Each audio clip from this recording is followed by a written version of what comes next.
keep doing it for the thrill. Well, this is reality. You only live it once, so wake up from your dream.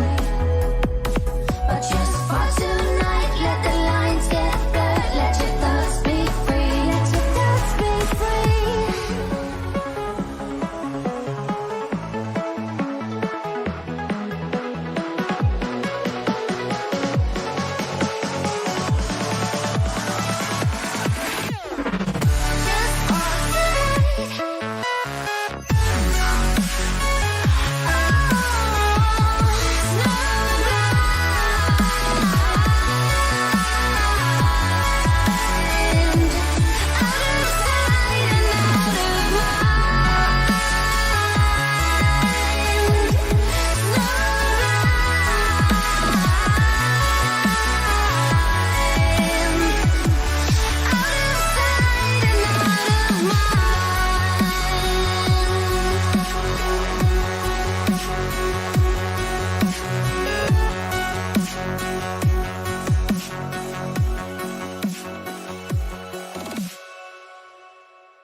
There's a line I use on the Total Steeler podcast. Can we just listen to the music for 2 hours instead of listening to you moaning?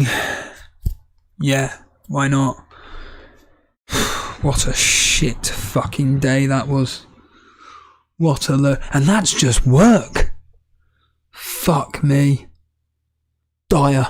Oh, maybe I should censor myself like Mark Goldbridge does. Yeah, that'd be a good idea, Steve-o. Do that instead, because need monetisation. Need it. Fucking hell, what a... I really did just censor myself then. What a fraud he is. Censoring himself from swearing. Christ all fucking mighty. It drives me insane, these YouTubers that are just... Gotta be clean. Gotta be clean. Fucking cunts. That's us now off air. See you later. I'm waiting for Dan to join me, basically. So just waiting for Dan to join me on Discord, and then I can let him speak and I can just fuck off out of here. So what you want to hear? I do find it ironic because whenever I listen into live streams, actually when someone's like this I find it really entertaining, but when I'm the person that's doing it I fucking hate it. Absolutely fucking detest it. And especially when City win 6-1 and all the non-Haaland owners, the non-Haaland teams gloating away,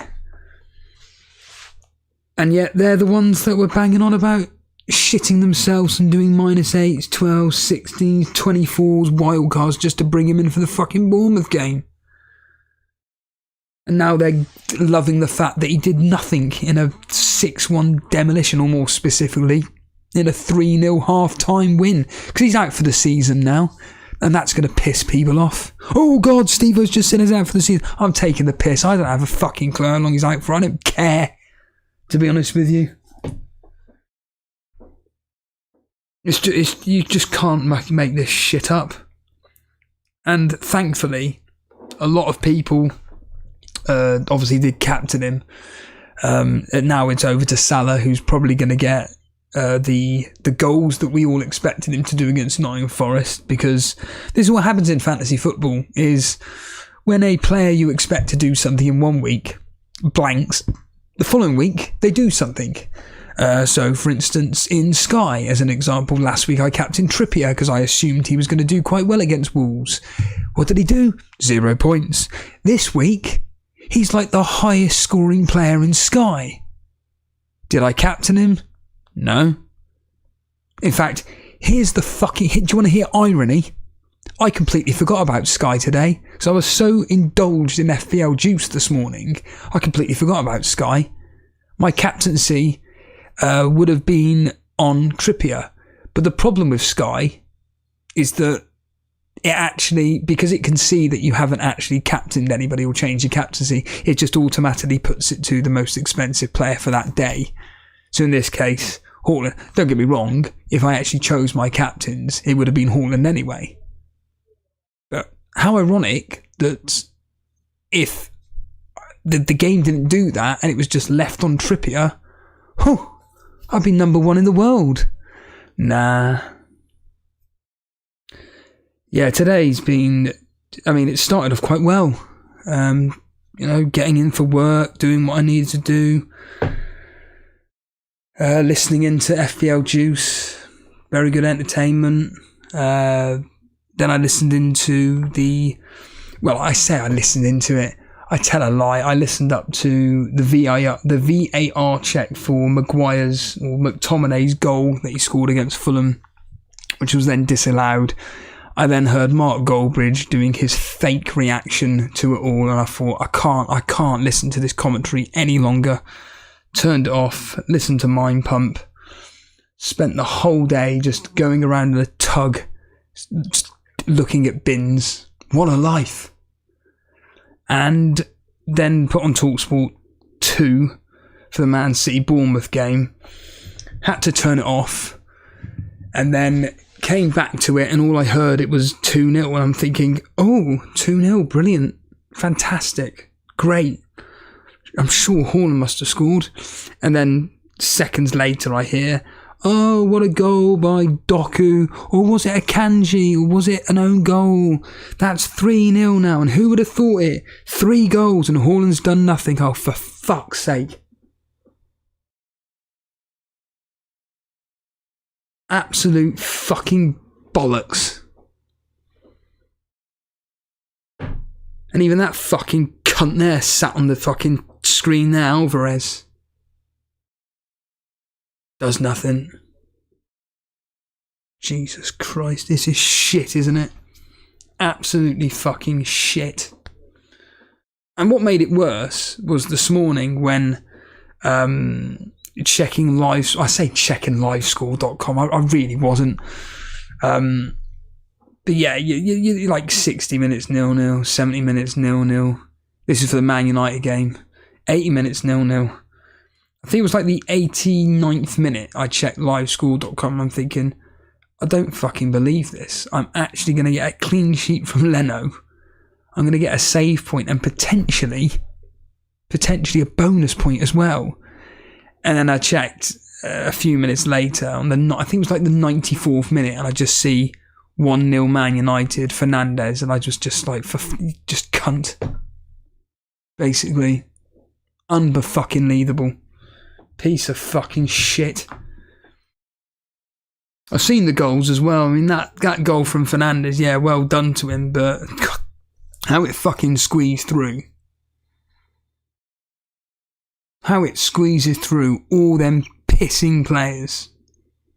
Because by all accounts, they were absolutely dire. I mean, there's a guy from what's his name? Adam, from the Above Adam FPL fucking podcast.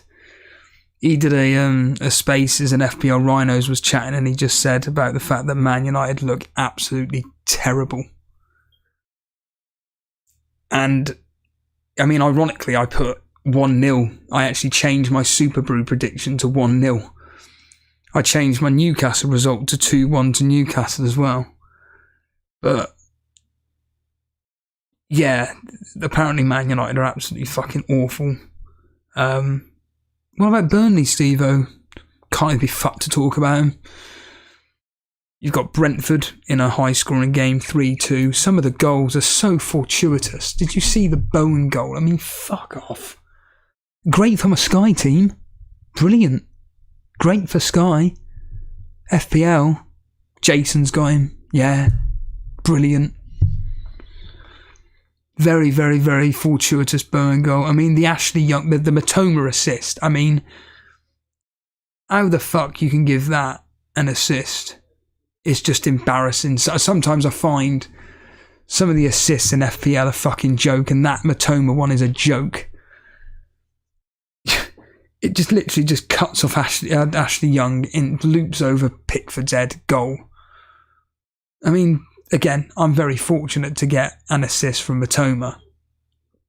I thought Alex Volo had Mikalenko because he put a tweet out this morning about the fact, well, I misinterpreted it, or misinterpreted it by thinking that he brought in Mikalenko, but he hadn't. He hadn't actually brought in him at all. He was just making the point that, you know, Mikalenko will be stopping Mitoma or Adringa or Ferguson. I can't even think of any other Brighton players. I'll be good at guess the player on fucking FPL Juice, won't I? I think I may, whenever I actually go on that show. Probably next year, the way it's going. And I don't mean 2024, I mean 2025. I'm just going to say I'm not playing guess the player. I'm just going to do a Harry. I'm not doing it. No, mate, I'm not doing it. And then with, what was the other game that was played today? Oh, yeah.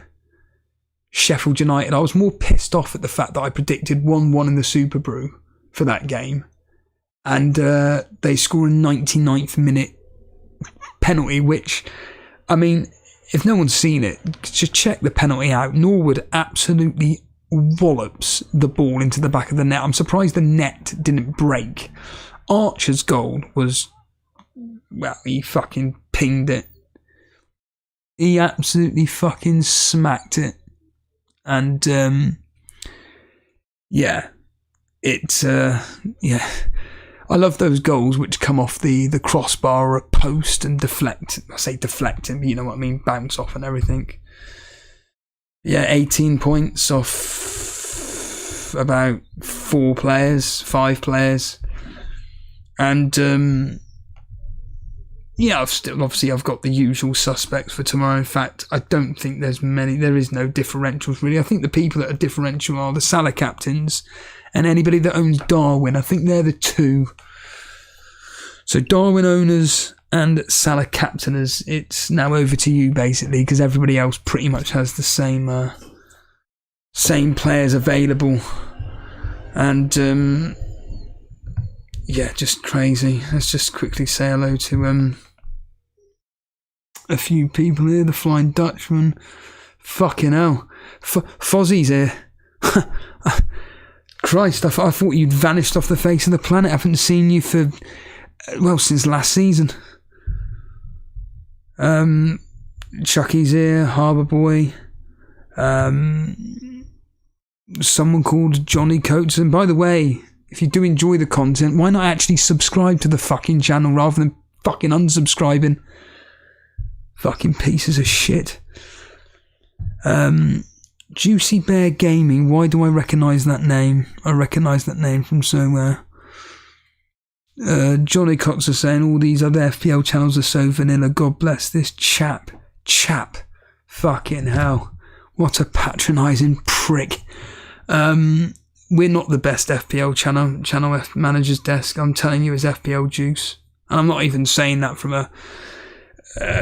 a biased point of view. I'm actually being genuinely serious. I think FPL Juice is the best one out there. Animation saying he had Bowen and Guay on his bench. Well, Jason did warn you. Jason did actually warn you that it's the worst thing to have when you've got so much money on the, on your bench, and yet you bench these really good players and then they turn up and they do really well, and it's the players that you thought were going to do well, they don't. It's, again, it goes back to the whole Sky thing, doesn't it? You can either play the game, quote, properly, where you're actually looking at fixtures and you're actually making sure that you've got the right players for the right good easy fixtures, etc., and make the money and throw your money into your main 11. You can do what you've done and many others have done, which is spread your money across the whole team. And I'm just trying to find your team here on the page. Where are you? I know you're doing quite well. Fucking hell, John Harris is 1 point, the same points as me. In fact, I'm ahead of Bilal, well, as of right this second. Bloody hell. Shocking. Gary Halliwell, I'm catching you. These are really good players as well. How the fuck am I behind you? Where are you, animations, in the YouTube chat league? I know you're here because I've seen your name, and I can't seem to see you. Where were you yesterday? For argument's sake, where were you? You haven't been kicked out, have you? Oh God, this is so boring. Fuck me. I can't even bother to look anymore. Oh, there you are, there, 12. Yeah, so your team, you had a choice of playing, well, Alvarez or Bowen. Alvarez or Bowen. You had the choice of playing Guay over Kilman. You played Matoma. And this is it. This is what Jason says. Your team is too good. It's got too many quality players in. And I've already seen you say that you're thinking of getting rid of Alvarez, but I guarantee that wasn't in your plans. Your plan was to be making sure that you have Alvarez for the foreseeable future, but he's now blanked today in a 6-1 victory, which again, another player which it's disgusting that he's blanked, and now you're saying getting him gone. And my plan was personally to be getting rid of Haaland myself, because I said he needs to get me a minimum of 2 goals today to potentially stay in my team, but I just kind of want to reassess everything and see if I can actually get rid of Alvarez, bring in someone else, and still keep Haaland. But it's going to be really difficult. I know my next transfer is going to be either Maddison or Son out for Saka. But even then,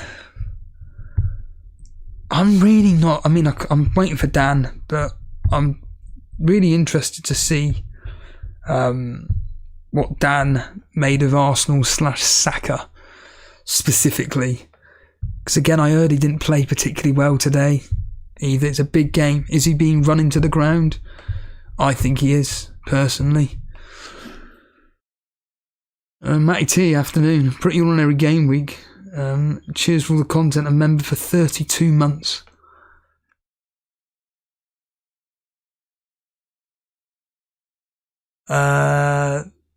Yeah, 32 months of watching this shite.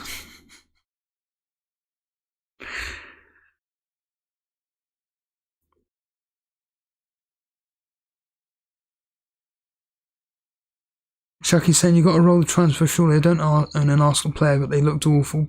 Can Burnley not put up a fight? If you seriously think that not having Arsenal against Burnley is a good idea, you're an idiot. We are fucking awful. They're going to win 5 or 6-0. In fact, in the predictor game, I'm probably going to predict 5-0. That's probably what I'm going to predict. We are awful. Absolutely awful. John Harris saying, I'm not impressed with Saka. He just doesn't look the same player. Yes, this is why I'm not really...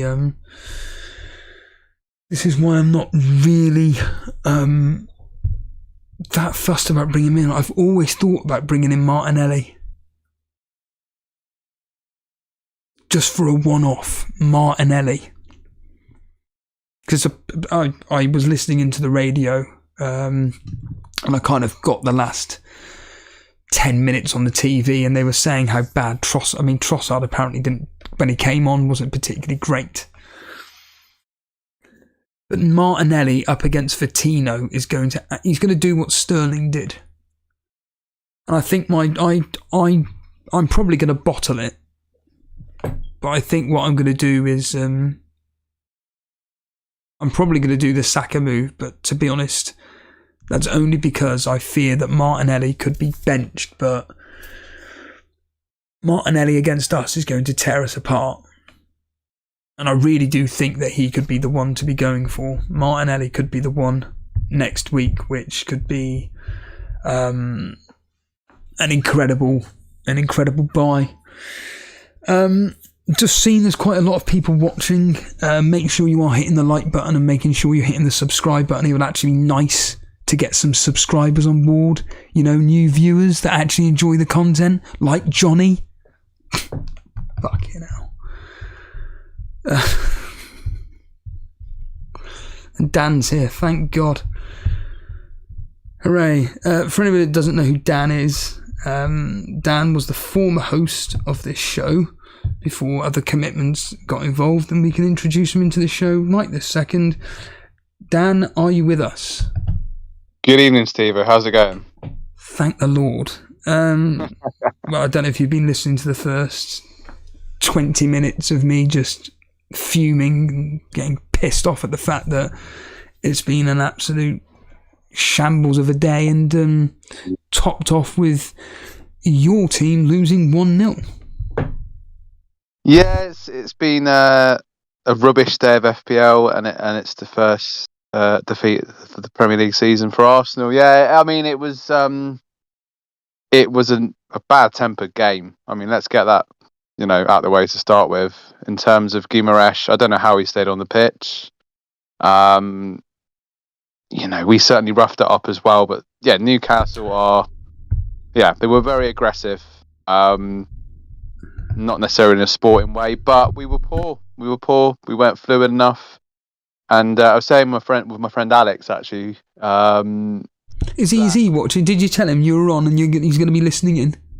He's got other priorities at the moment, but wanker.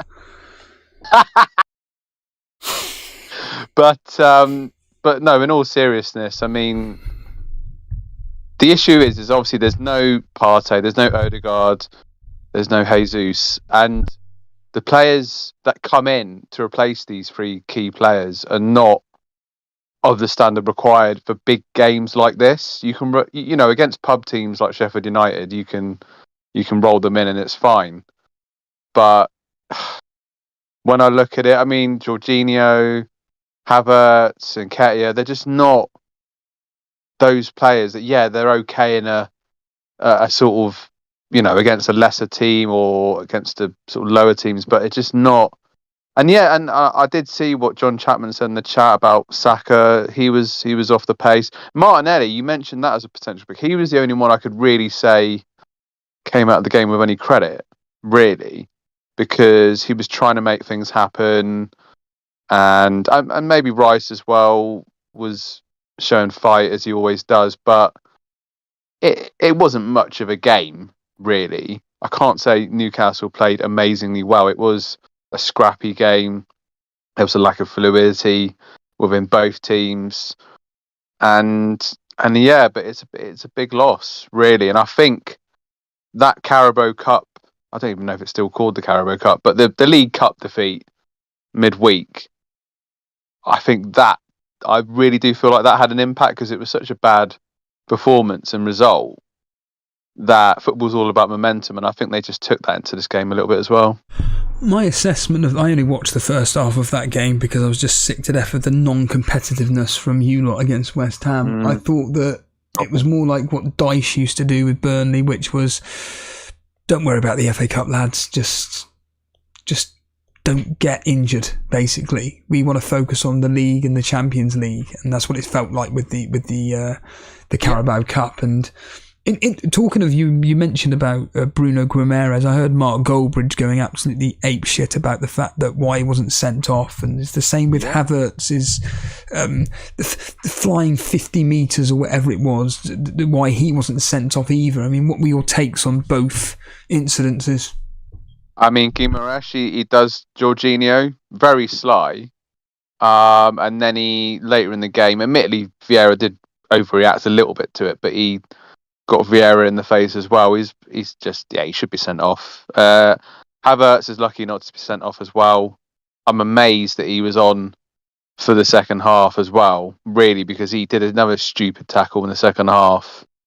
And it wasn't a bad, like, Almiron put some bad tackles in at the start of the game. Wilson was pushed Saliba, who I thought Saliba played well, actually. That's another one that I would say that defended quite well throughout the game. It was just the issue is as an Arsenal fan, that we don't have a striker that's going to get us 20 goals a season, and you are not going to win or compete for the Premier League title if you don't have a striker that's going to get you at least a minimum of 20 goals a season.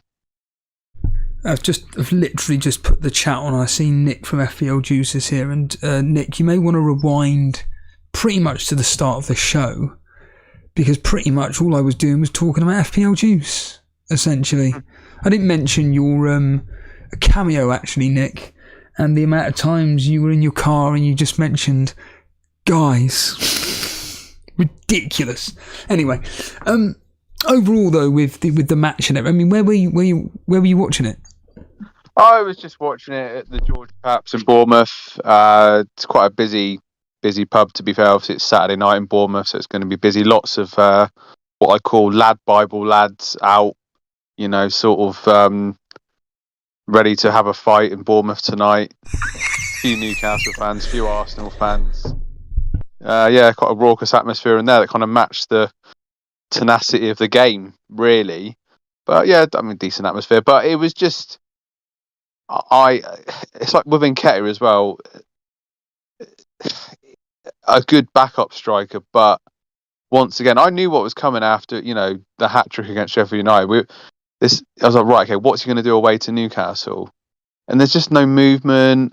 And Havertz is the one that really, there was a break on, and he's just so slow and gives it to Saka, and then he doesn't make a move. And on the way back home, I was talking to my friend about the strikers we've had over the years, like, Omri, Bergkamp, Ian Wright, Alexis Sanchez, Robin Van Persie, Pierre-Emerick Aubameyang as well. Giroud. Yeah, Giroud. I mean, God, he's still playing for Milan. He had that goalkeeping cameo towards the end of one of their games, didn't he? Made a great save, but World Cup winner, Champions League winner. He's not done too bad since he left us. And do you know what? Ironically, it wouldn't be too bad to get him back now. But I think that's what we call a nostalgia signing at this stage. But I mean, crazy things have happened in football. But yeah, it is frustrating. But Newcastle away is a tough game. Always going to be a tough game. It's a long season. Yeah, it is going to be a long season. How much did you pay for him again, Havertz? 60p? Sorry, 60 million. 60 million. Yeah, 60 million. I can't comprehend, Steve-O, right? I can't get it into my head. Okay, why we bought Havertz? Because last season for Chelsea, their crappiest season for 20 years, and he struggled to get in their team. Yeah, I'm amazed that he gets in the German national team. Genuinely, that just says a lot about Germany as it does about Havertz. And what could he have done with that 60 million? Well, I read on what was it? Can you answer me that? I can't, because I'm not knowledgeable enough. It's just pissing me off talking about it. But yeah, I don't get it. I just think that Doku. Don't start.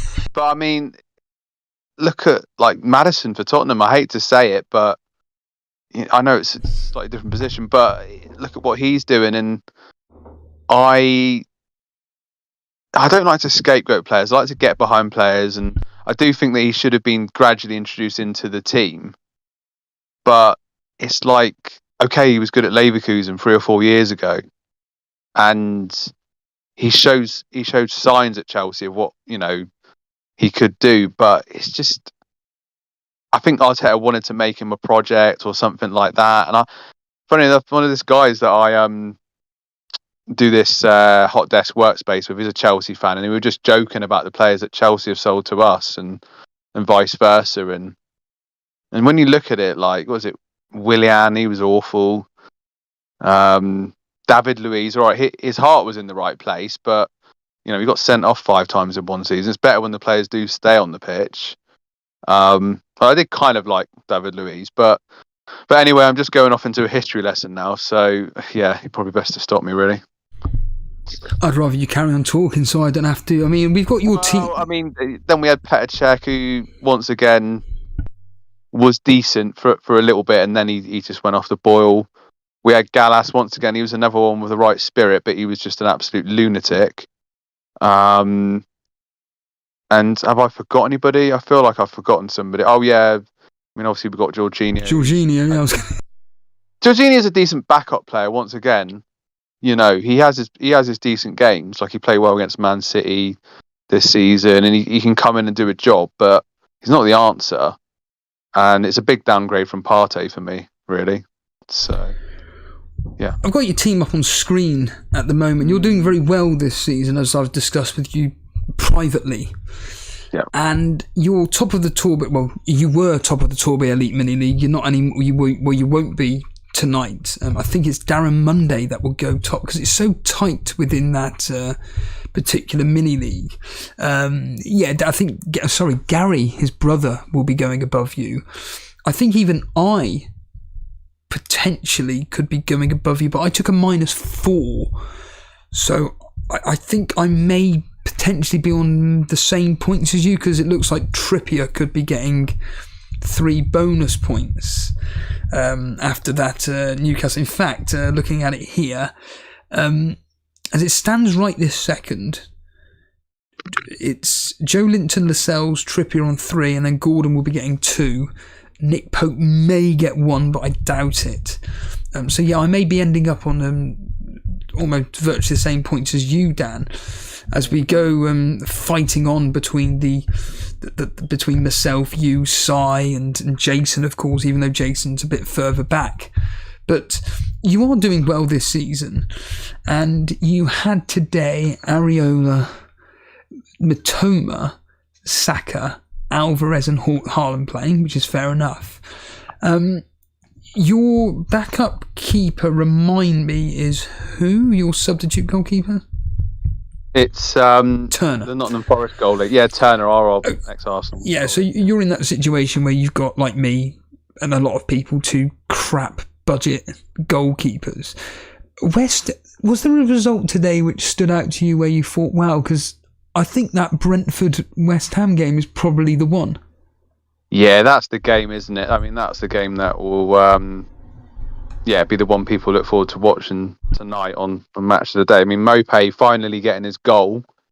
Everyone's got to love a try. He nearly did it last weekend, but West Ham assets. I mean, my mate Ward Prowse, I did briefly consider getting him in again, but then I looked at his returns the last few game weeks, and I was like, yeah, that's kind of. Well, he's playing defensive midfielder, Dan. He's honestly he's pretty much in the centre back role. He's not. In fact, he's not even on the set pieces either. So I would be avoiding him. In fact, ironically, you were the first one to bring him in when he started doing really well.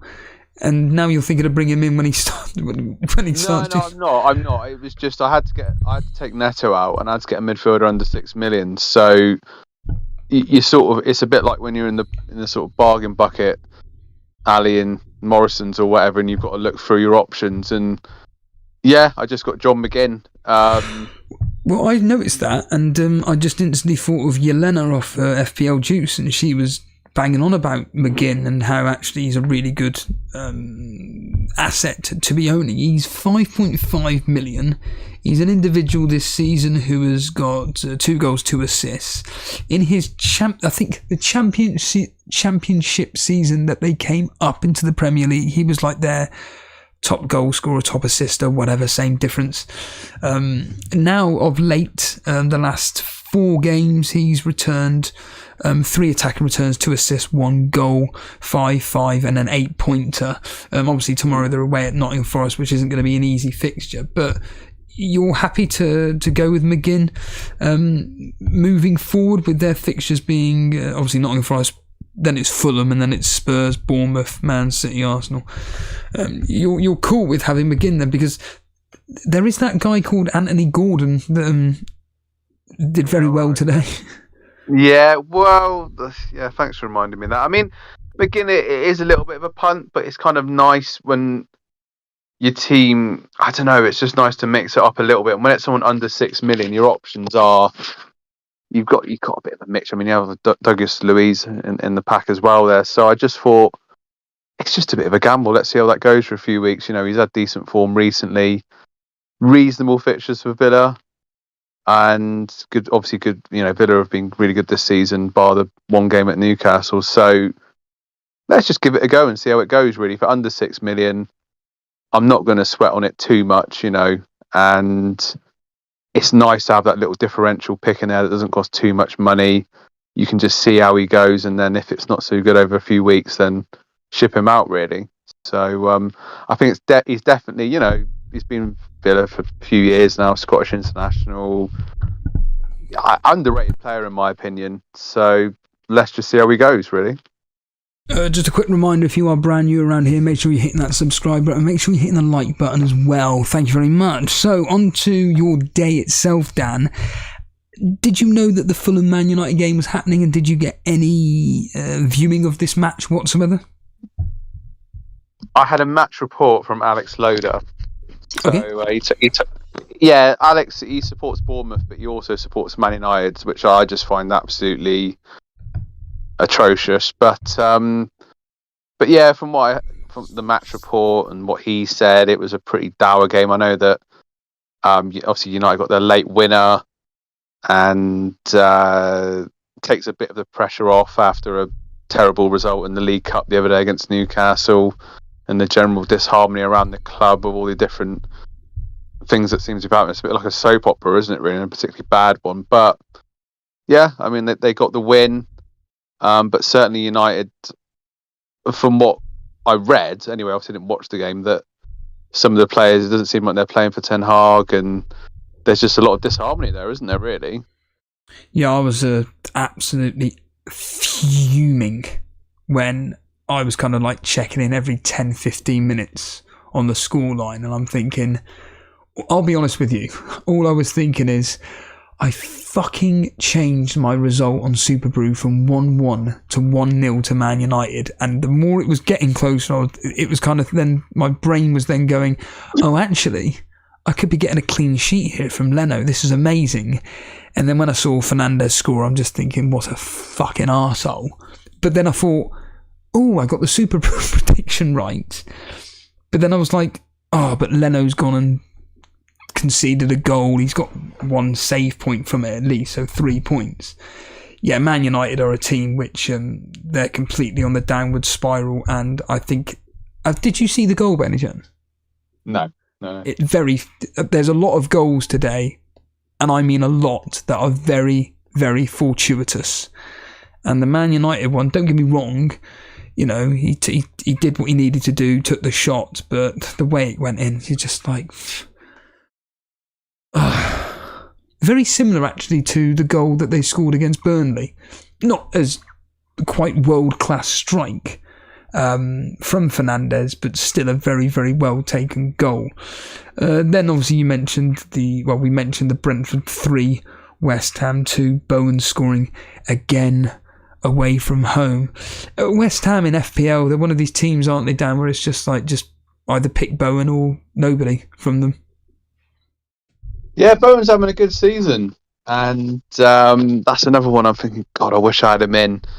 But yeah, a little bit unpredictable. Obviously, they lost, didn't they, last weekend to Everton at home, and a bit of a mixed start to the season, really, for them. But yeah, I mean, great result for Brentford. But I think you've had some West Ham assets this season, haven't you?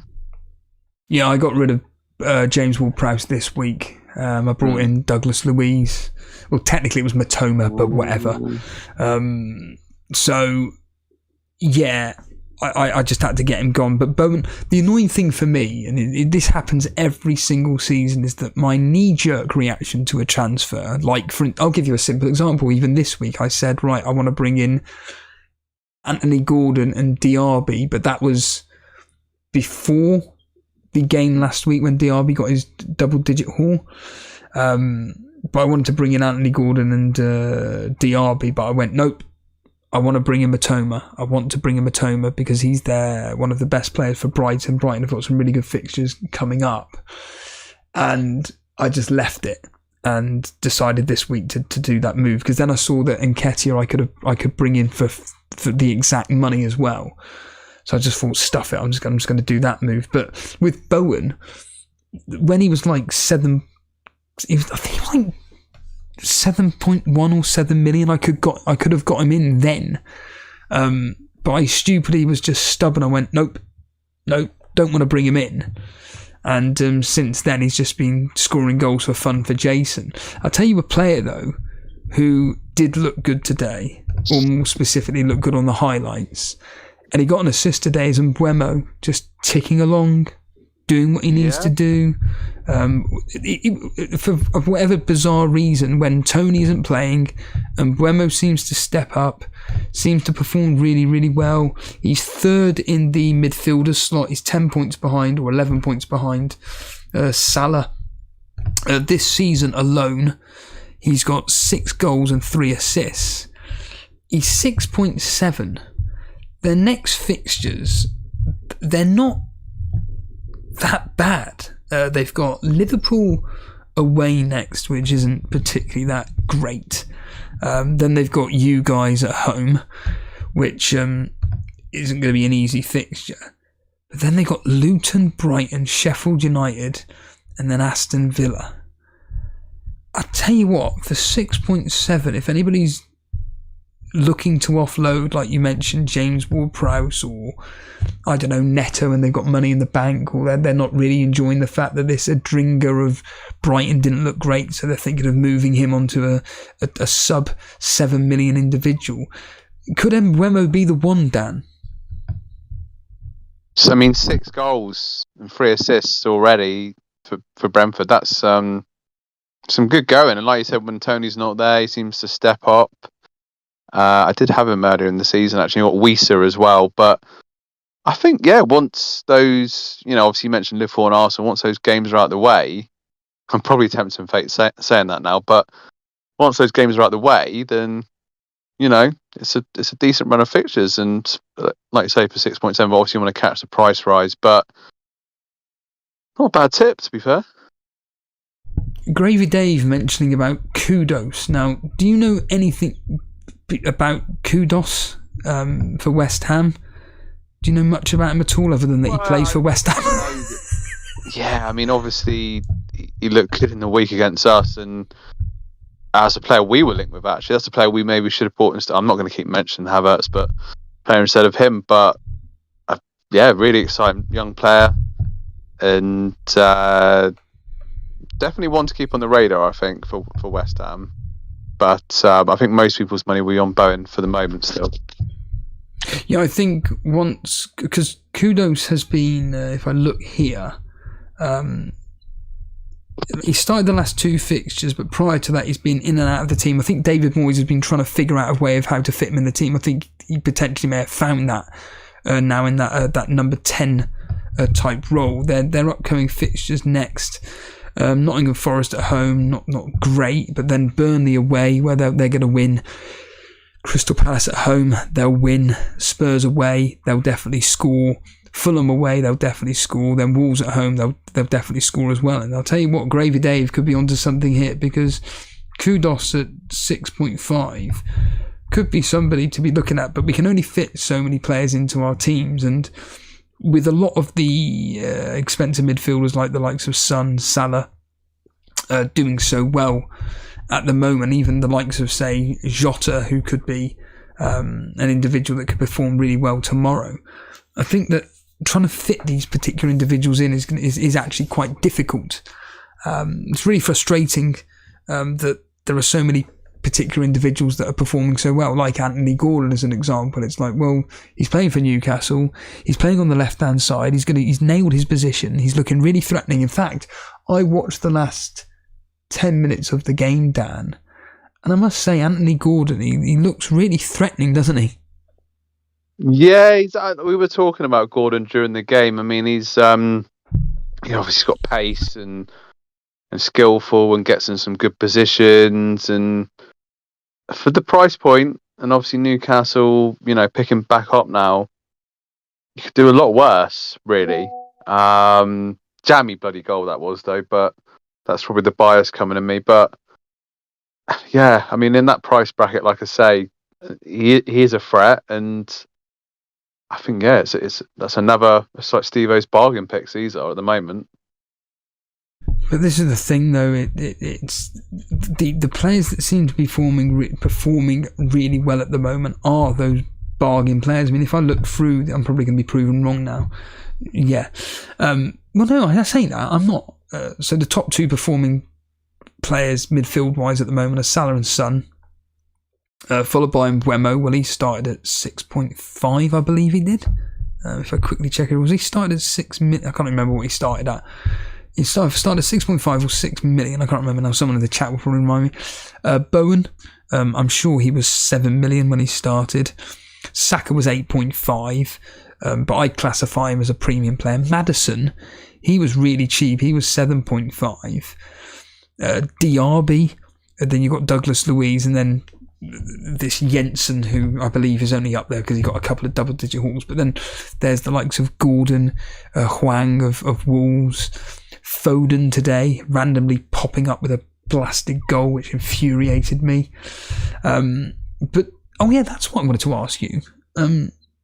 Odegaard, apparently he didn't play today due to a hip injury. Is it? Do you know much about this? Is it something serious, or is it just like? Well, yeah, but I mean, before the international qualifiers and that, he was going a bit off the ball, and apparently he didn't play well for Norway. And then when he came back to Arsenal, he wasn't playing well for us. So I feel like something has been niggling at him for some time, and obviously it is this hip injury, and it's a big problem because without him, we just weren't ticking. Really, there wasn't the creativity there. There wasn't the drive. He is our captain.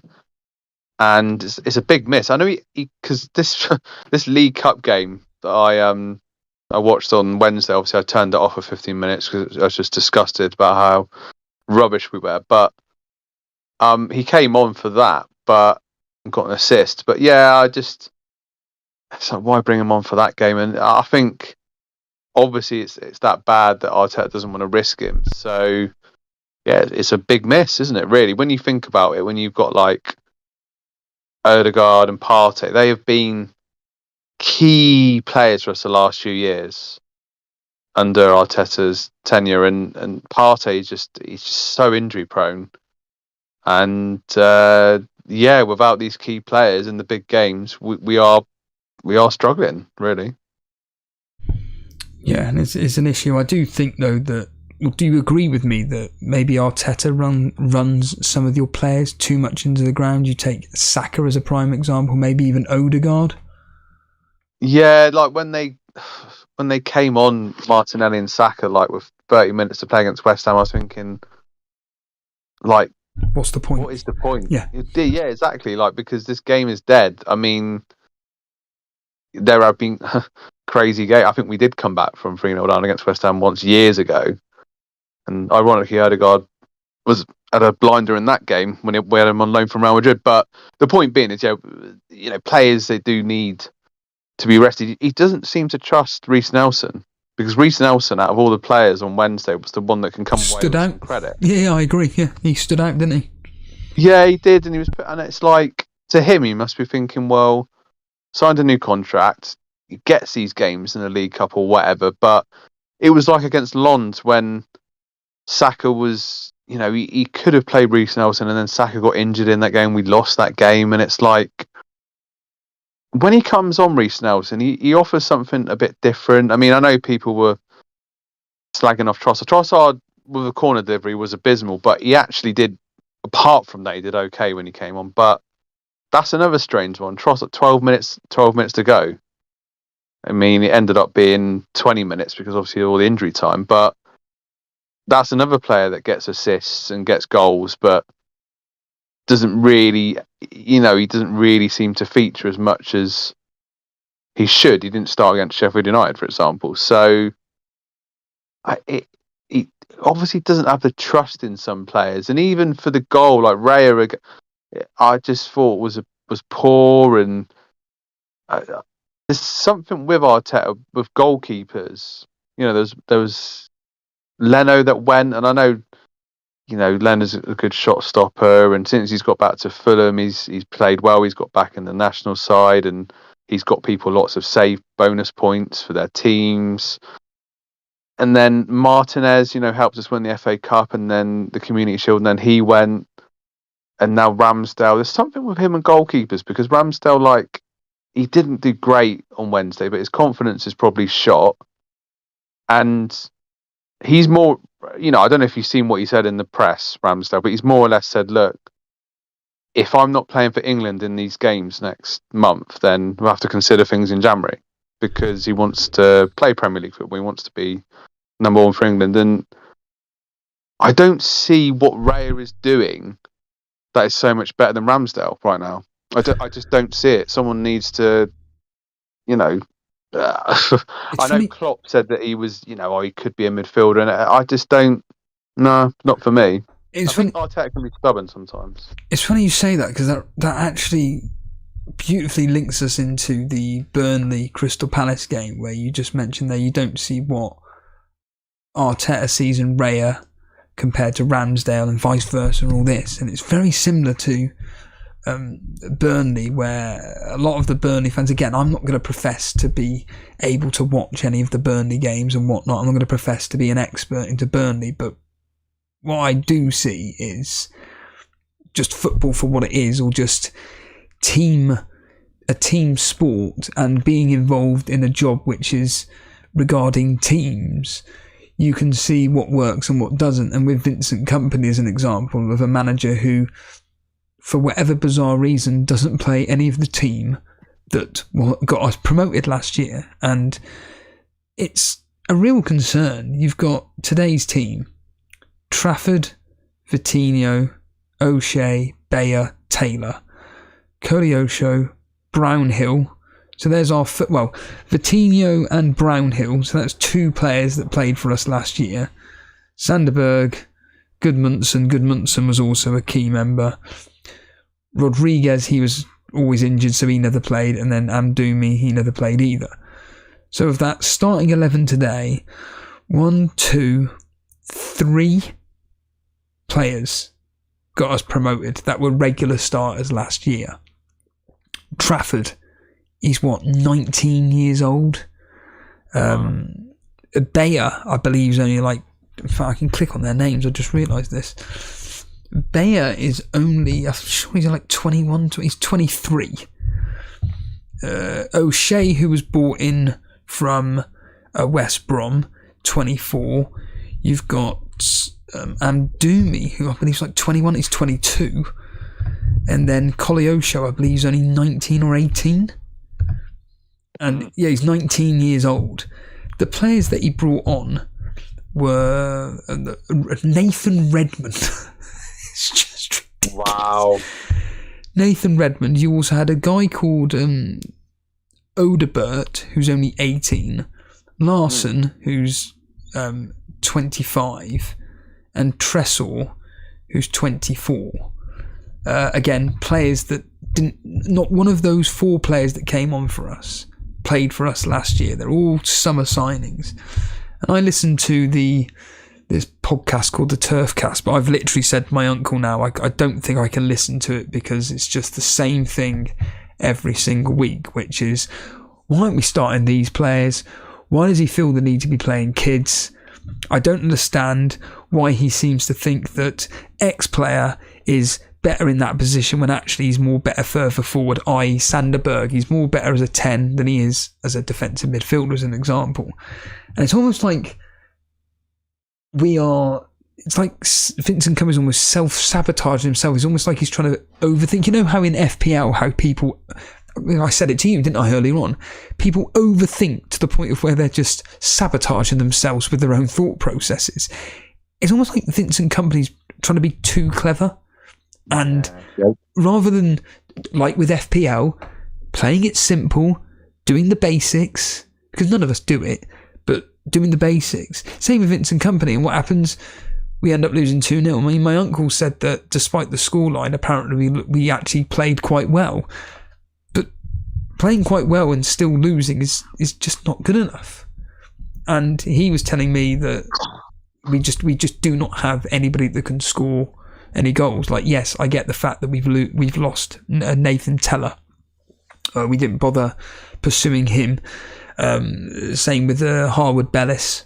He chose to go to Southampton, and then there was Matson, however you want to pronounce his name, who chose to stay with Chelsea for whatever bizarre reason. That's another... Do you always find that strange, actually, Dan, when players who perform really well for a loan club, they then get offered a chance to play with them full time and get a contract and everything, and they say, "No, I'd rather stay at my parent club," and then they just end up just staying on the bench? Do you find that odd, or do you think though, well, no, they've probably just enjoying the fact that they're in Matson's case on the bench for Chelsea? I mean, what are your thoughts on that? Well, you look at Gallagher as a great example of that. I mean, he did really well for Crystal Palace.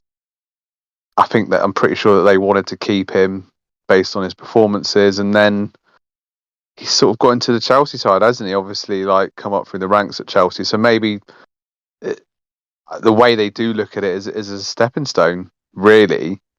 But it doesn't always work out like that. If a player does well on loan somewhere, and then he goes back to his parent club, and Chelsea seem to be the prime example, because the amount of loans they've done the last few years is just insane, isn't it? I mean, hopefully they can get rid of Lukaku for their own benefit next season or this season or whatever. But yeah, I think it is always interesting, isn't it, how that pans out. Yeah, it's just depressing at the moment being a Burnley supporter, and like I say, it's like with anything, when you listen into something and it's just the same thing every single week of just misery and just moaning and complaining about the same bloody thing, it just gets boring. I mean, our next fixtures, it doesn't get any easier. I did say to Jason, I've said to anybody that bothers watching this, that our season doesn't start until now.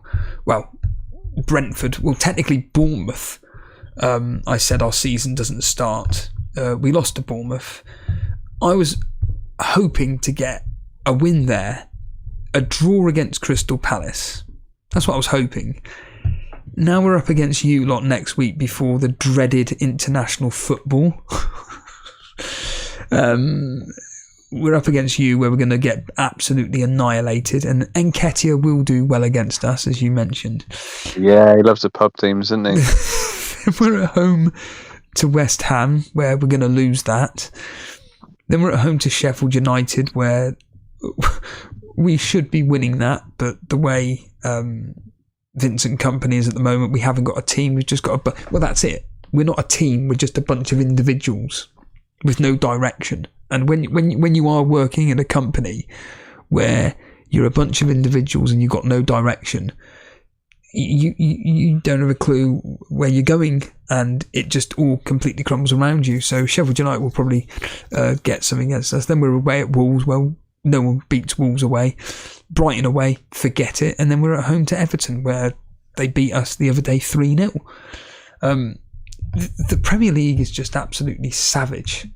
And I think that we're going to just end up going down with a whimper, and then Vincent Kompany will try and turn it around in the Championship, but because we won't do as well in the Championship next season, i.e.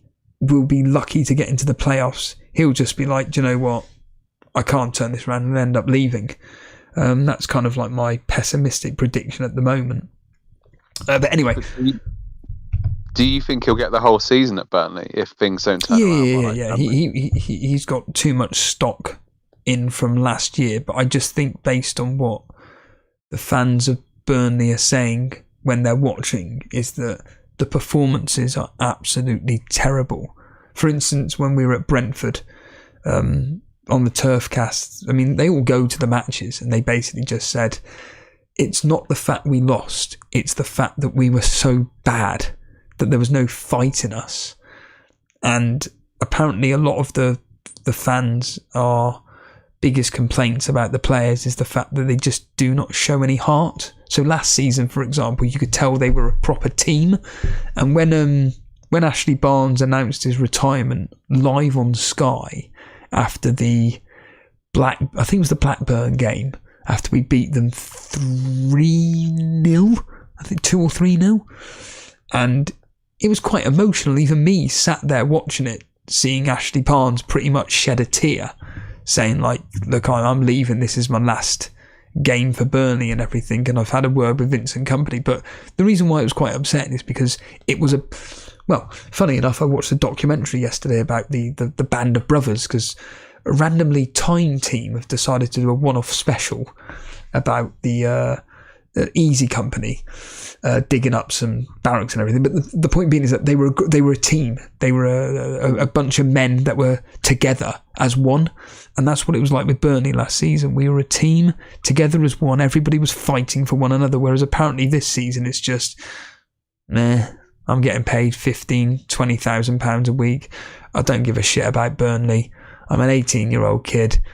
I really just want to be in the Premier League. That's it. That's all my ambition is just to be in the Premier League. It's a bit like thinking of an analogy now. It's like, I just want to be famous, right?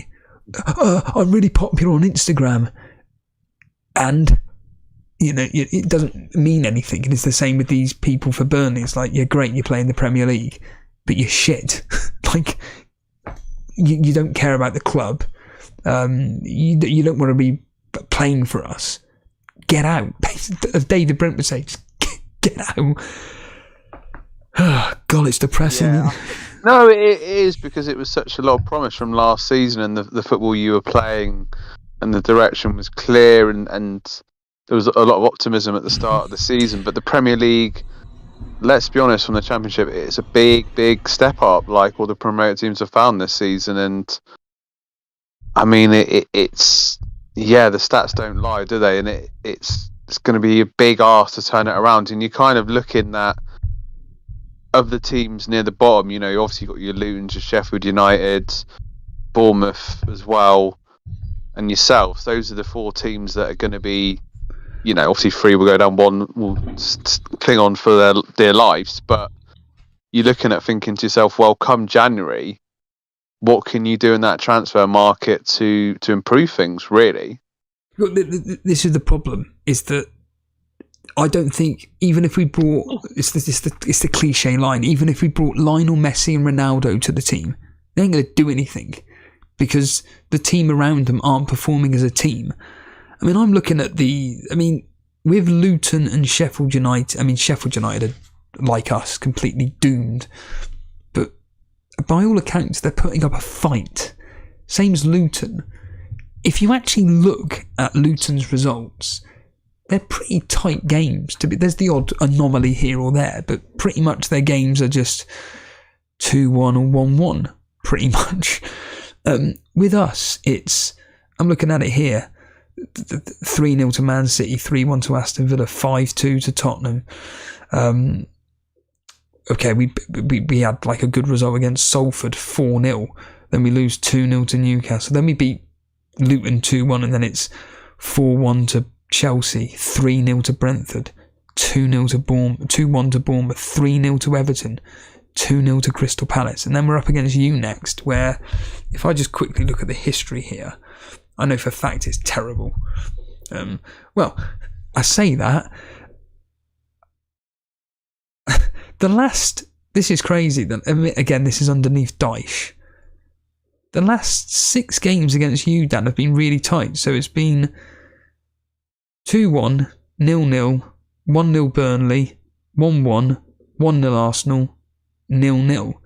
It won't be happening this time round. I'm telling you that for free. Well, but I actually remember that 1-0 you beat us, because we covered that game actually on stream. But it leads me beautifully onto a point, and it's probably going to annoy you, but I'm going to ask it anyway. Now you're back in the Premier League. Now things aren't going so well. Do you miss the Dyche way? The Dyche way was like with Everton, it was a system which worked. It was the most boring, shittest football you will ever watch in your life. Very similar to Everton. It's absolutely I don't know if you watch the Everton West Ham game as an example. It is atrocious. Just 2 lines of 5, and then allowing Doucouré or Calvert-Lewin to run up the pitch occasionally. That's it. And that's what it was like with Burnley. It was, let's just play it round the back a bit, and if Chris Wood is available, let's just boot it up to him, and if he can hold it up, we'll try and lay it off the Brownhill or Goodmanson. That was it. Underneath Kompany, it works. Yeah, this is the thing, though. Agree. It works. Whereas with Kompany, last year, it was press. It was literally like watching Man City or Barcelona. It was just press. Make sure you get that ball back if you lose it within 3 or 4 seconds. Get the ball back, pass, press. That's all it was. I haven't actually watched much of Burnley this year, but you can see that because we haven't got the team that brought us up from last year, they're all trying to figure out what to do. Even like one of the key components to Burnley's success last year was Muric, a ball-playing goalkeeper who was able to ping a pass from 60 yards and get the ball moving really, really quickly, and then all our players would just, charge forward and make sure that we're in the right areas of the pitch to get the ball back and pass it around and just pretty much just pass the teams to death that we were playing. And now it's almost like James Trafford, I don't want to touch the ball with my feet. I just want to touch literally with my hands. That's it. I'm really uncomfortable not touching the ball with my feet. The rest of the players, the only shining light that I've seen is Koleosho, who seems to understand that, I need to attack. I'll charge down the left-hand side and try and put a cross in, but there's no one in the box. And like I say, the rest of the players just seem to be doing it from an individual point of view rather than working as a team. And the few occasions I've seen Burnley this year, it's just, like I say, it's just a bunch of individuals and it's just not working. So in answer to your question in a very long-winded way, I just miss the fact that I'm just missing the fact that we're just constantly losing rather than actually getting the odd win here or there, the odd draw, the random result against the likes of Arsenal, Man United or whatever. Now it's like, we're definitely going to lose. We're definitely going to lose. Oh, we may get a point against Sheffield United. It's even like with Bournemouth, really. Like obviously with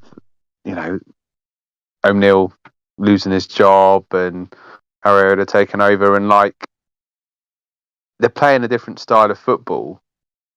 It's not really working, and I just, when you talk about Burnley in the Dyche days and how awful it was, it's just like I laugh because it reminds me of. I mean, I only ever watched highlights of this when I was a kid, but like the George Graham Arsenal days and the 1-0 to the Arsenal, and just like get it up to Ian Wright, he'll nick us a goal, and then obviously we've got Adams, Bold at the back, David Seaman in goal, Dixon, Winterburn, and it's a similar like with Greece 2004 when they won the Euros. It's like, oh, they're boring. It's like, well, yeah, but they won the trophy. Or Arsenal, we won, Cup Winners' Cup, or the bloody Coca-Cola Cup, League, and whatever. And I don't know. Yeah, it is, because it is interesting, and I know you obviously said that Kompany's got a lot of stock from last season, but when it comes to it, if we say come January, February, and things aren't still looking good, it's a business decision to be made there, really. So it will be interesting, but like I said, it's between those 4 teams, I think, pretty much. And I mean, Luton and Sheffield United will go. So really, it's, I nearly said us, but it is you and Bournemouth that are going to be scrapping it out. So both teams are trying to play this expansive style of football, different style of football, press and whatever, and it's not working because they don't necessarily have the players to carry it through. And it's just like, who will fire their manager first? Who will sign who in January to change things around? Really, I mean, obviously, I know Wolves lost, but I sort of think that they've still got something enough to stay up, just about, really. Yeah, absolutely. I mean, talking of teams that I thought were going to really struggle this season, but they've, like with Burnley, he turns it around. He gets those 2 or 3 wins on the spin, and it's just, well, the rubbish behind us won't catch us. And it's Everton, and they got a result today, thanks to a goal from Milenko, a very, very, very unfortunate equaliser from an Ashley Young own goal. When you watch Match of the Day, Dan, it's a very, very... It's one of, like I said, a lot of the goals today are very, very fortuitous.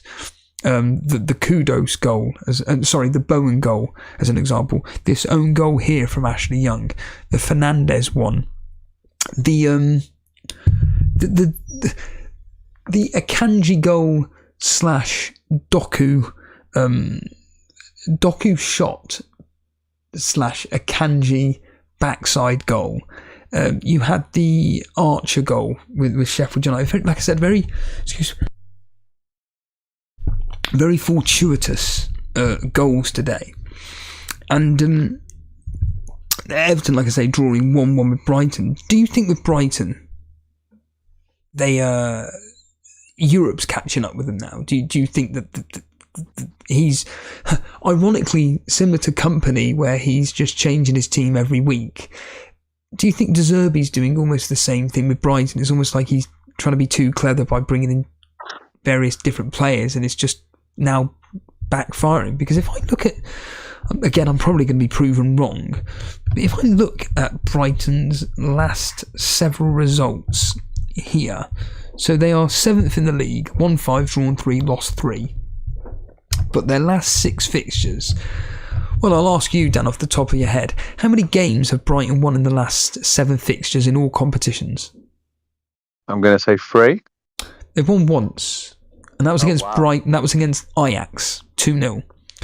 So since their loss to Aston Villa, which was 6-1, they drew with Marseille, 2-2. They drew with Liverpool, 2-2. They lost to Man City, 2-1. Then they beat Ajax. They draw with Brighton, 1-1. They draw with Fulham 1-1, and then they draw with Everton 1-1, and now they've got Ajax up next. Ooh. I'd love to know, in all those games, I mean, we know for a fact that Matoma would have played every single one of those matches.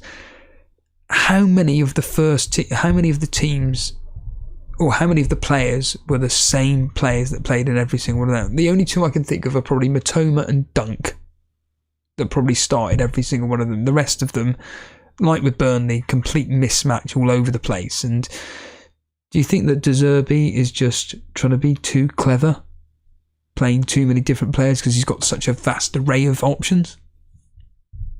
I think he's done a brilliant job at Brighton, and it is tricky, isn't it, with them, being in Europe now. And, I think they're still doing really well, but at the same time, it's difficult, isn't it, when you've got the European competition on the Thursday nights and whatnot in the Europa League, and having to rotate players, and they're going to be like, obviously that Villa result was the result that really does stand out, doesn't it? And they had a similar result towards in the last season, didn't they, with Everton? Was it Everton beat them? It was 4-5-1, yes. Yeah, Sean Dyche let the reins off. But still, they got some Matoma. I've kept on to him, and obviously got the assist today, and he's done okay this season. But they've just got to rely on him so much, really, haven't they? They've got some decent fixtures coming up, and that'll be the time to start considering some of their other assets. I mean, is there anyone that you've got your eye on for Brighton at all? Well, I brought Matoma in, didn't I, this time, and they've got Sheffield United up next at home, then it's Nottingham Forest away, then Chelsea, then Brentford, then Burnley. Remember, in between all that, they've got, apart from the international football that'll be happening, they've got AEK Athens, and they've also got Marseille, along with, so Marseille. So before the Marseille, after the Marseille game, they've got U-Lot. Again, we're now heading into December time, but the immediate fixtures, they've got Ajax up next, away, then they're at home to Sheffield United, and then it's break. And then once they come off the break, it's Nottingham Forest. So I think, ironically, if you own Brighton, they're a keep. If you don't own Brighton, don't even bother looking at them, which I now have regretted. I wish now, with hindsight, I went with either A, Anthony Gordon, or B, DRB. I'm kind of a bit gutted, really. We then move on to the next game, which, again, as FPL Focal said on Twitter, this is going to go down in folklore in FPL history of a game where a popular player for a very, very good team is playing for a team that wins 6-1 and gets absolutely nothing. Man City 6, Bournemouth 1. We've got Bernardo Silva scoring twice, Akanji scoring with his backside, Ake, Foden, Doku, and then Doku with 4 assists. Bob and Rodrigo got an assist as well. Rodrigo as well. Bonus points is going to be Doku, Silva, and Ake. He was subbed off at half-time, Haaland. It was 3-0. He'd done nothing. It looks like he's just got a bit of a niggle. I'm assuming that he's probably going to be out for the game against Young Boys. Again, I'm just assuming. I don't know if it was just precautionary for Pep Guardiola to take him off. Look, they were 3-0 up at half-time. Haaland's probably gone up to him and went, "Look, boss, my ankle slipped a bit. I really want to play the second half," and he's just gone, "Don't even think about it. You're staying on. Thanks for telling me you're not playing the second half. We need you for the game against Young Boys, or rest him for the Young Boys game." And then they've got Chelsea on the, I think it's in the Monday evening kickoff or something. I can't remember now. Or the Sunday. Yeah.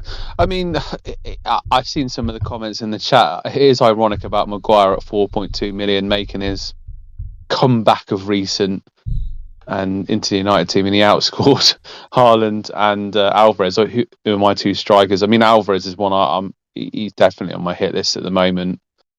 In terms of returns in recent game weeks. So, but yeah, I mean, Doku, obviously he's the man of the weekend. Sorry to interject, but yesterday Jason on stream was talking about Doku, and I went to him, "Have you brought Doku in?" And he went, "I'm not." He did his usual thing, Jason, of, "I'm not saying anything. I'm not giving you away anything." And I was in my back of my head going, he's brought in Doku, hasn't he? So when I looked at his team today, and I was like, oh, he's just done nothing with his team. And then when I heard, obviously Doku scored the 4 assists and 1 goal, I'm just thinking, thank fuck Jason didn't bring him in. Well, even when I captained Haaland this morning, it's like I did it, but I didn't fully believe in it. I know that sounds a bit mad. Well, no, it doesn't. Explain why you didn't believe in it. I was speaking with Alex about this earlier, and obviously it was just like, this seems like a logical decision, but when in FPL does that ever come in your favour? And the annoying thing is, obviously it's a Saturday 3:00 kickoff or whatever, and then we know what's going to happen. Salah's going to do a madness tomorrow against Luton, and the weekend's ruined. Arsenal have lost.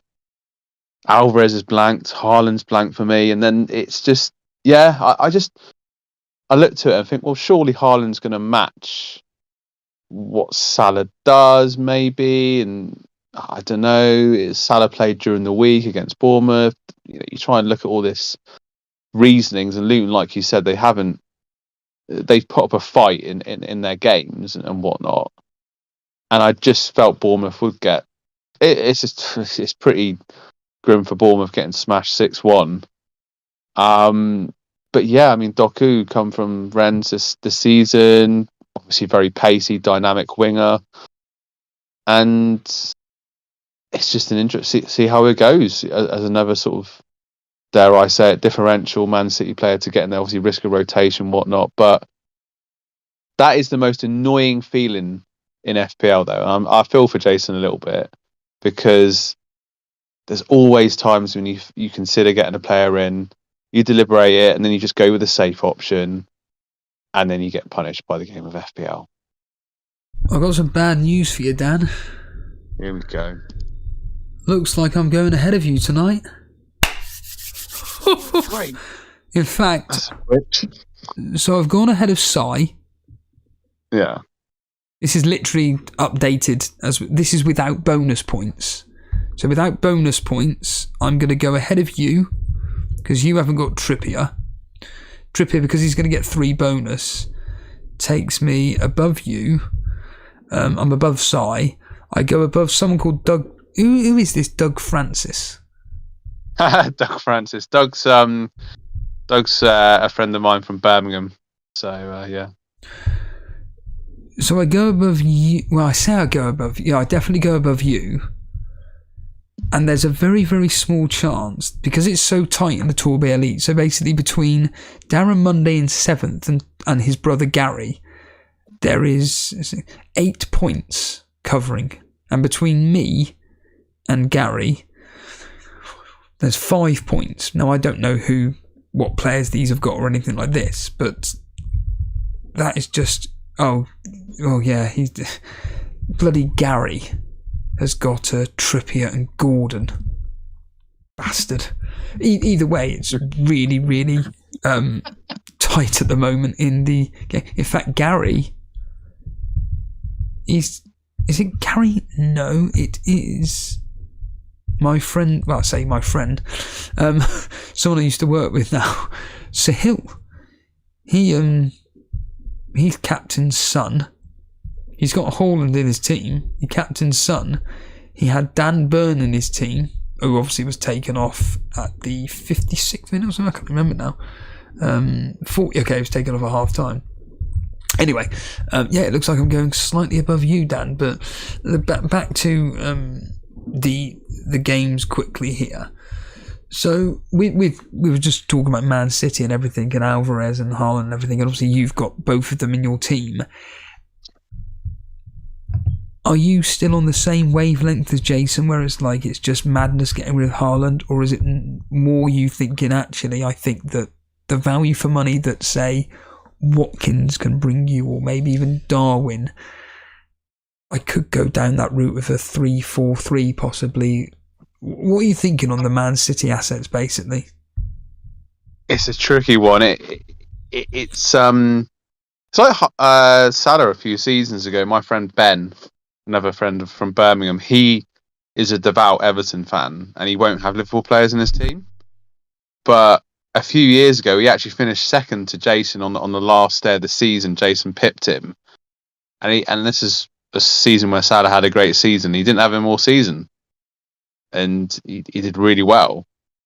So that's just a bit of a comparison there. But God, yeah, it would free up a lot of money just to invest, particularly into my defence as well. And it is just ironic looking at the bench and looking at Archer with 6 points. I really could have done with those 6 points, this particular game week.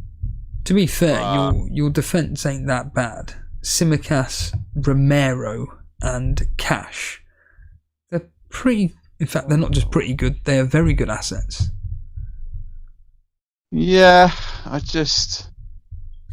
don't know whether I could... It's like missing Trippier, and I mean, obviously I haven't really got any premium assets. But then, like you said, that they're a decent bunch of budget to mid-price defenders, aren't they, to allocate more funds into the midfield. And I look at my team, and obviously you've got McGinn, that's that punt, isn't it? It's the fifth midfielder, if you like.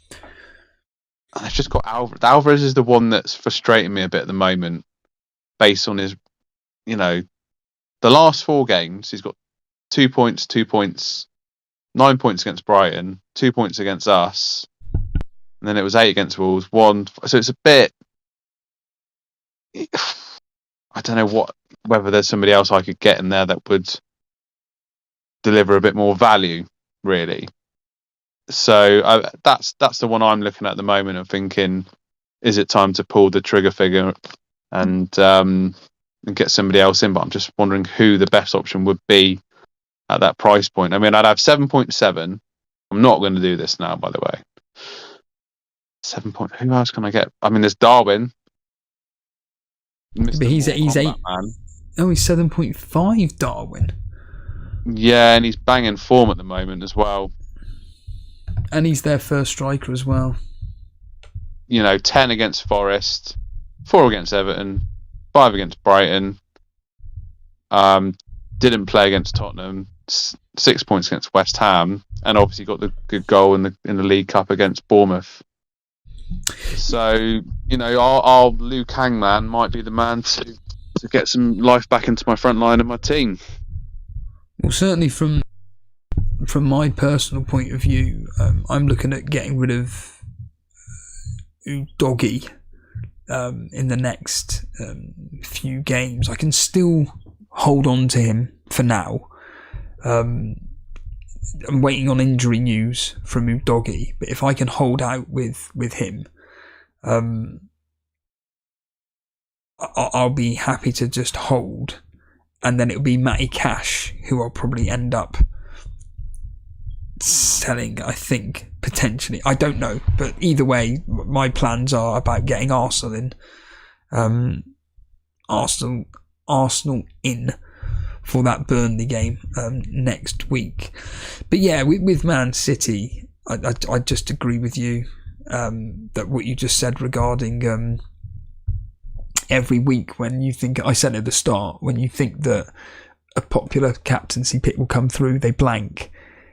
And then it's the other one that comes through. So, for instance, last week we all thought Salah was going to do well. It wasn't. It was Haaland.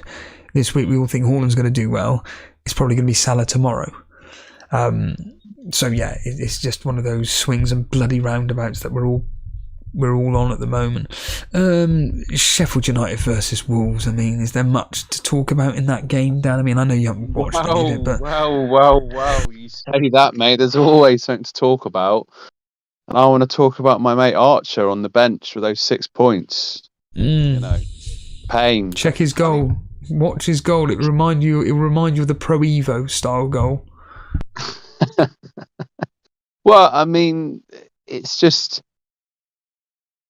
is interesting with my squad at the moment that they're all playing options. You know, there's no enablers, so to speak. I mean, he is an enabler, but he's playing at the moment, and yeah, just it's an interesting option whether to switch to a 3-4-3, and I don't know. That there's not really much else I can say about that game, but for me, from an FPL perspective, that is the talking point. And if someone had said to me at the start of the day, right, City are going to beat Bournemouth 6-1, but Archer is going to outscore Alvarez and Haaland, I'd have thought they were absolutely cuckoo. But it's the way the game goes.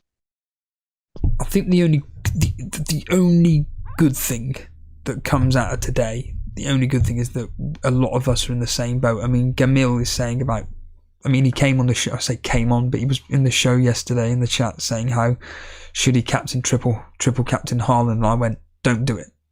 So I'd like to think, Gamil, you listen to me, spread the word that I told you not to triple captain him. Thankfully he didn't triple captain him, but there were, what was it here that Twisted Sparky saying 152,000 people triple captain Haaland. And yeah, again, I'd be the people that triple captain someone in a single game week, the likes of Alex Vollo and Dale last week captained triple captain not last week, the week before, triple captain Haaland. He got, was it 1 goal? I think it was that he got. You know, you've got to have some real insight into why you think Haaland is going to do the business against the particular team he's up against. And this week, I don't know why, I just thought it's just Man City. There's just something about them. I mean, I was listening to the game. They just do what Man City do. It's just plod along. There's no, as the commentators were saying, Pep Guardiola was getting frustrated with the lack of urgency from Man City, because it's like, well, we're 3-0 up. Who cares? You know. And I noticed this. I don't know about you, Dan, what you think about this comment, but I notice a lot of teams, they just don't seem to want to destroy anybody anymore. It's almost like these 6-0, 6-1s, 7s, 8s, 9s, whatever, they just, I'm not saying they happen on a regular basis, but when the teams have the opportunity to put 5-6 goals past them, it's like, nah, we don't want to humiliate this team. We're just going to step off the gas. And if by pure fortune, like it was today with Man City, that we do get up to 6. It's not because we wanted to score 6. It's just the fact that, well, we were in the right place at the right time. Whereas when Man City played Man United last year, and they were like, what was it, 5-0 up at half time or something, and Mark Goldbridge or whoever was saying this genuinely could end up being 10, and it ended up being, I think it was like 5-1 or 6-1 or whatever it was. It's because Man City took the foot off the gas. And 6-3 in the end, wasn't it? Was it 6-3 in the end, was it? Yeah, crazy game. I think, do you know what I think it is with that? So, like with Chelsea years ago under Mourinho, they did do a similar thing because they like, I don't know whether this is a thing, but like conserve the energy for the next game, or don't want to get players injured, or just take the foot off the gas a little bit and sort of keep some energy in the tank, if you like, for the next match. Really, which kind of makes sense, but maybe there's a psychological thing there of once you're so many goals up, the game's more or less won, and you just want to do a professional job and not get bookings, and something happens there. But you think, like in lower league football, I mean, Connor there saying that all the top teams could easily put 5 or 6 past the lowly teams and stuff, which is true, but I do think there are only a few certain teams that really can. Liverpool and Man City are the two. Tottenham at the moment would be the third one where I think they could really damage someone, but for whatever reason they just decide, no, we're taking our foot off the gas. Even Arsenal, you could argue, because Arteta's plan is pretty much, let's just score as early as possible, and then once we get the goal, we'll just sit back, soak up the pressure, and then hit on the counter, and that's it done. They're not really going out there to be trying to create more and more opportunities to score. They just do it by the off chance that the team that they're attacking leaves so much space that the likes of Saka, Martinelli, Nketiah, Jesus, Odegaard, or whatever can exploit the weaknesses of the opposition. Whereas Man City or Liverpool, especially Liverpool, they really do want to try and score as many goals as possible. It's just, like I say, it's just very rare that these teams seem to want to do it much these days, and that's why tomorrow with this Liverpool game, you know, Liverpool's average score is 3-1. I mean, it's ridiculous how many this season, Dan. In fact, I'll ask you the question. How many games have ended 3-1, or, sorry, how many times have Liverpool scored exactly 3 goals in a game? In the Premier League? No, across all competitions. So that's, let me just count how many games that is. 15 games. How many times have they scored exactly 3 goals? I'm going to guess 4. 7. Wow. And in fact, the lowest scoring game that they were involved in this season was what game, Dan? What's the lowest scoring game that they've been involved in? So the fewest goals in a match.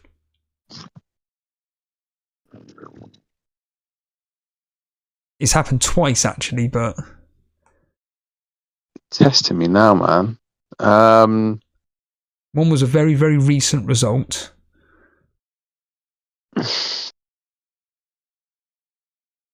I'll put you out your misery. It was Everton lost 2-0 to Liverpool. Mm-hmm. But what was the other game which only had 2 goals in it? Brighton? No, that contained 4. Ah, yes, it was 2, wasn't it? Yeah. Just trying to think of how else they played. I'll give you a clue. You just mentioned the team a minute ago underneath Mourinho. Oh, Chelsea, yeah, cool. I watched the game.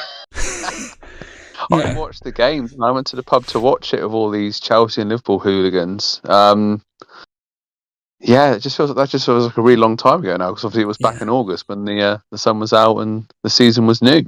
They are just brushing teams aside. They've lost 1 game this year, and that was against Tottenham when they lost 2-1, and that was that really unfortunate Matip own goal.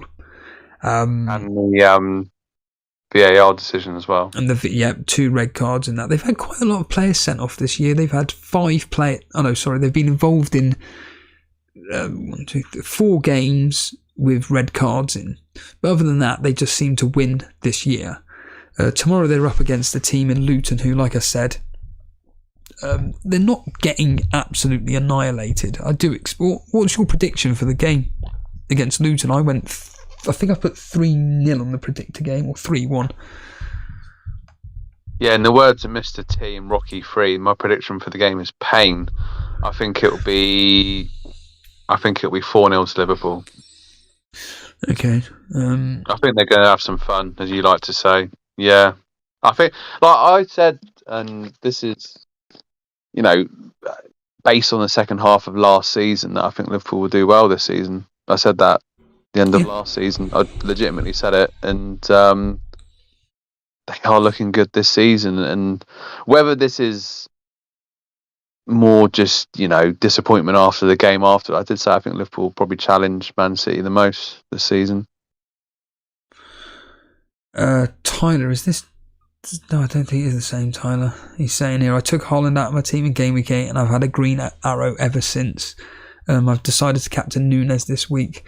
It should do quite well tomorrow. I mean, like I say, me and Dan are both predicting a minimum of 3 goals for Liverpool. But like I say, their games haven't exactly been lots of goals. I mean, the only games which have been high scoring were Brighton brushed them aside 4-1, Chelsea beat them 3-0, and Aston Villa beat them 3-1. Other than that, it was a 2-2 draw with Nottingham Forest, and then they only lost 1-0 to Tottenham. They lost to us 2-1. They beat Everton 2-1. They lost to Exeter, of all teams, 1-0. They drew 1-1 with Wolves, lost 1-0 to Fulham, lost 2-1 to West Ham. And, I mean, they were involved in a 3-2 game against Gillingham. But, yeah, they don't regularly get annihilated.